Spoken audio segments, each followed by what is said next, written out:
नमस्कार, स्वागत है आपका यूट्यूब चैनल छत्तीसगढ़ टुडे में। आज है 24 जून 2021, दिन गुरुवार, और आज हम छत्तीसगढ़ के महत्वपूर्ण करंट अफेयर प्रश्नों को हल करेंगे। तो चलिए शुरू करते हैं। हमारा पहला प्रश्न है, हाल ही में लेमरू एलिफेंट रिजर्व का क्षेत्रफल 3827 वर्ग किलोमीटर से घटाकर कितना कर दिया गया है? इसका आंसर है ऑप्शन सी, 1995 वर्ग किलोमीटर। लेमरू एलिफेंट रिजर्व का क्षेत्रफल 3827 वर्ग किलोमीटर से घटाकर 1995 वर्ग किलोमीटर कर दिया गया है। छत्तीसगढ़ सरकार ने सरगुजा इलाके में प्रस्तावित लेमरू हाथी अभयारण्य के इलाके को आधा करने का फैसला किया है।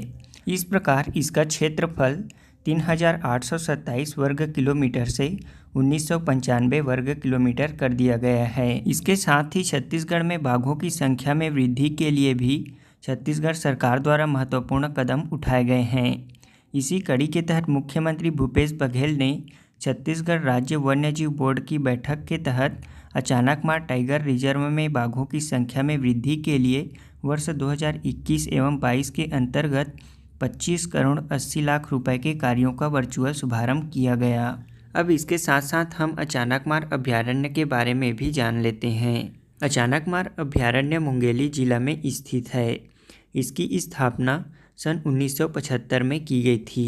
इसका कुल क्षेत्रफल 552 वर्ग किलोमीटर है। अचानकमार अभयारण्य देश के 14वें नंबर का बायोस्फीयर रिजर्व है। इसे 2005 में बायोस्फीयर रिजर्व घोषित किया गया था। इस अभयारण्य को सन 2006 में प्रोजेक्ट टाइगर में शामिल किया गया था। इसके बाद सन 2009 में इसे टाइगर रिजर्व में भी शामिल कर लिया गया। इस अभयारण्य में सर्वाधिक मात्रा में बाघ पाए जाते हैं और इसी अभयारण्य में ही राज्य शासन द्वारा बाघों की संख्या में वृद्धि के लिए प्रयास किए जा रहे हैं।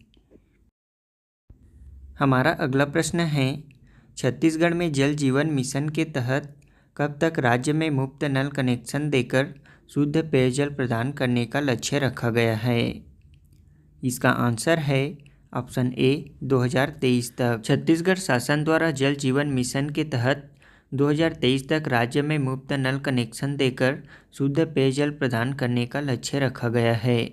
छत्तीसगढ़ के सभी 45,48,000 ग्रामीण परिवारों को वर्ष 2023 के अंत तक घरों में मुफ्त नल कनेक्शन देकर शुद्ध पेयजल प्रदान किया जाएगा।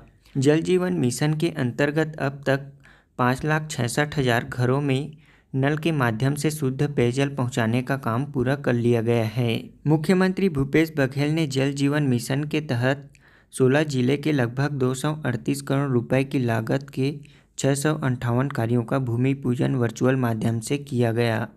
इन योजनाओं के माध्यम से 65,396 घरों में नल कनेक्शन दिए जाएंगे। आपको बता दें कि इस वर्ष जल जीवन मिशन के तहत बजट में 850 करोड़ रुपए का प्रावधान किया गया है।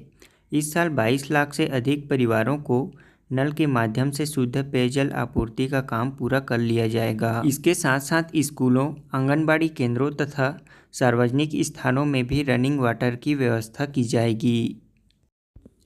हमारा अगला प्रश्न है, हाल ही में मुख्यमंत्री भूपेश बघेल ने इको पर्यटन क्षेत्र विकास योजना के अंतर्गत टाटामारी को पर्यटन क्षेत्र के रूप में विकसित करने के लिए भूमि पूजन किया है। यह कहाँ स्थित है? इसका आंसर है ऑप्शन बी, कोंडागांव में।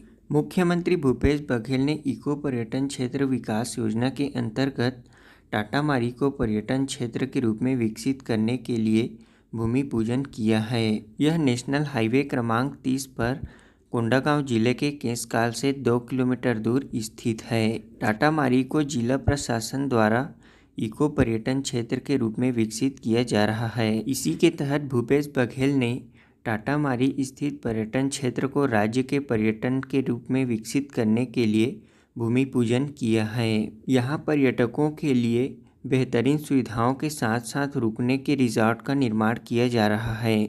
इसके तहत 10 कॉटेज बनाए जाएंगे। इसके अतिरिक्त यहाँ स्थानीय ग्रामीणों को टूर गाइड के रूप में प्रशिक्षित कर उन्हें टाटामारी के जंगलों व पहाड़ियों में पर्यटकों को घुमाने का कार्य दिया जाएगा। इसके लिए प्रशिक्षण कार्यक्रम का प्रथम चरण भी पूरा कर लिया गया है। इसके साथ ही यहाँ छत्तीसगढ़ में पहली बार एक पहाड़ी को दूसरी पहाड़ी तक जोड़ते हुए ग्लास ब्रिज का निर्माण भी किया जाएगा।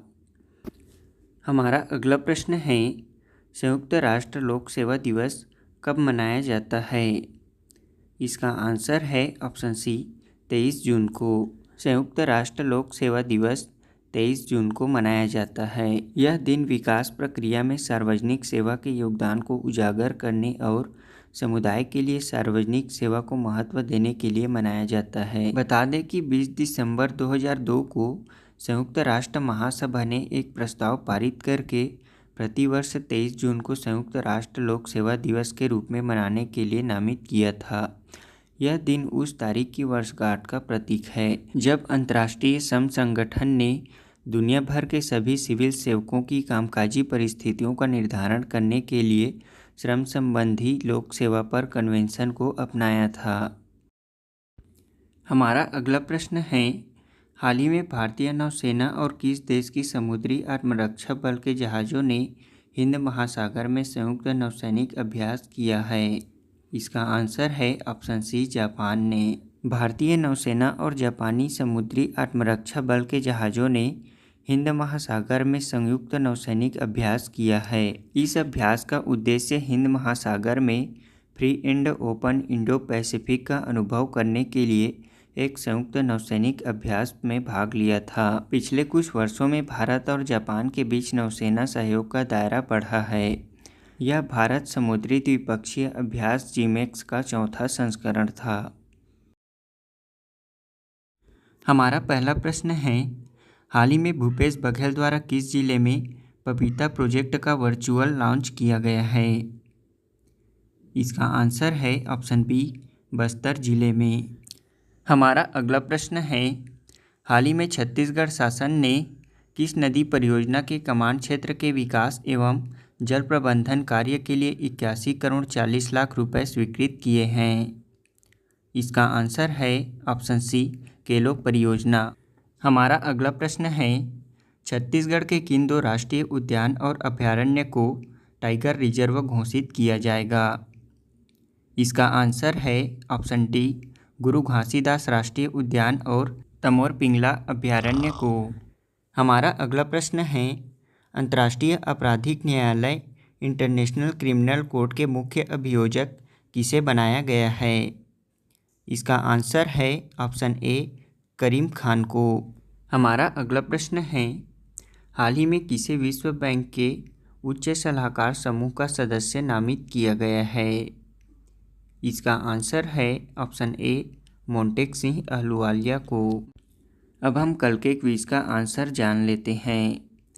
हमारा पहला प्रश्न है, प्रधानमंत्री किसान सम्मान निधि के तहत छत्तीसगढ़ में श्रेष्ठ क्रियान्वयन के लिए किस जिले को राष्ट्रीय अवार्ड प्रदान किया गया है? इसका आंसर है बिलासपुर जिले को। प्रधानमंत्री किसान सम्मान निधि के तहत छत्तीसगढ़ में श्रेष्ठ क्रियान्वयन के लिए बिलासपुर जिले को राष्ट्रीय अवार्ड प्रदान किया गया है। हमारा दूसरा प्रश्न है, अचानकमार को टाइगर रिजर्व में कब शामिल किया गया था? इसका आंसर है 2009 में। अचानकमार अभयारण्य को 2006 में टाइगर प्रोजेक्ट में शामिल करने के बाद सन 2009 में टाइगर रिजर्व में शामिल किया गया था। हमारा अगला प्रश्न है, दंतेवाड़ा जिले में प्रारंभ किए गए नवा गारमेंट फैक्ट्री ब्रांड का क्या नाम है?